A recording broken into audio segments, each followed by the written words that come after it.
Hi friends, welcome to Kanikayal channel. இன்றைக்கி நம்ம சேனலில் ஒரு சட்னி, வெரைட்டி சட்னி எப்படி செய்து பார்க்கலாம். அதுக்கு வந்து வெங்காயம் ஒரு 10லேருந்து 15 வெங்காயம், சின்ன வெங்காயம் வச்சுருக்கேன். தக்காளி ஒரு தக்காளி கட் பண்ணி வச்சுருக்கேன்.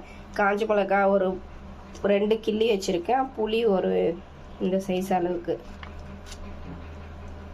இஞ்சி தோல் சீவிட்டு ஒரு செக்கை சின்ன சின்னதாக கட் பண்ணி வச்சுருக்கேன். கேரட்டு கொஞ்சம், ஒரு கேரட்டில் பாதி கேரட்டு, புதினா கொஞ்சம் கிள்ளியை வாஷ் பண்ணி வச்சுருக்கேன். இந்த சைடு வந்து கடலைப்பருப்பு உளுத்தம்பருப்பு எடுத்துருக்கேன் சரி சமமாக. இங்கே பக்கம் வானில் எண்ணெய் ஊற்றி எண்ணெய் நல்லா காஞ்சிருச்சு. இப்போ நம்ம கடலைப்பருப்பு உளுத்தம்பருப்பு வறுத்துக்கலாம். கொஞ்சம் கலர் மாறுற வரைக்கும் வறுத்துக்கலாம். இந்த மாதிரி லைட்டாக கொஞ்சம் கலர் மாறினோடனே காஞ்சி மிளகா ஆட் பண்ணிக்கிறேன். காஞ்சி மிளகா ஆட் பண்ணி ஒரு கலரி விட்டு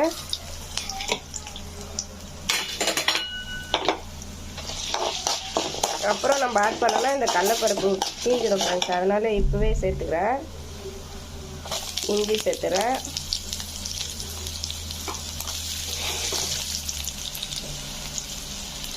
இப்போ வந்து சின்ன வெங்காயம் ஆட் பண்ணிக்கலாம்.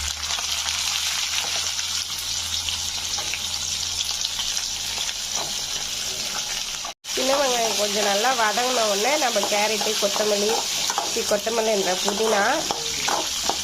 சின்ன வெங்காயம் நல்லா வதங்கின உடனே நம்ம கேரட்டு, புதினா, தக்காளி ஆட் பண்ணிக்கலாம். புளி இது கொஞ்சம் கலர் மாற்றணும். வெங்காயம் கொஞ்சம் கலர் மாறின உடனே கேரட்டு, புதினா, தக்காளி ஆட் பண்ணிக்கிறேன்.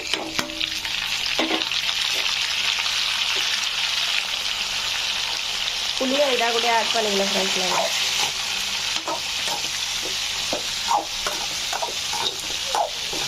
நல்லா கலரி விட்டு வதங்கட்டும். இங்கே பாருங்கள், அடியில் கடலைப்பருப்பு கலர் மாறிடுச்சு.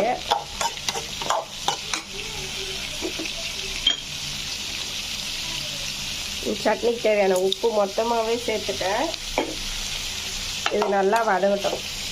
இப்போ நல்லா வதங்கிடுச்சு. இந்த அளவுக்கு வதங்கின உடனே நம்ம கேஸ் ஆஃப் பண்ணிட்டு கொஞ்சம் நல்லா ஆறட்டும்னு சொல்லிட்டு மிக்சியில் போட்டு கொஞ்சம் குறப்பாக அரைச்சிக்கணும் ஃப்ரெண்ட்ஸ். அவ்வளோதான், இது ரெடி ஆகிடுச்சு. இப்போ இது நல்லா ஆறட்டும்.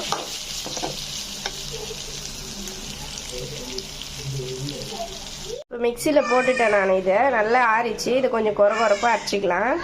இந்த மாதிரி ஒரு பல்ஸு ஓட்டிட்டு அப்புறம் நம்ம தண்ணி வேணும். தண்ணி வந்து நான் ஒரு 1/2 டம்ளர் தண்ணி தான், 1/2 டம்ளர் கூட இருக்குது, 1/4 டம்ளர் தண்ணி ஊற்றி அரைச்சிக்கலாம். கொஞ்சம் குறப்பாக அரைக்கணும்.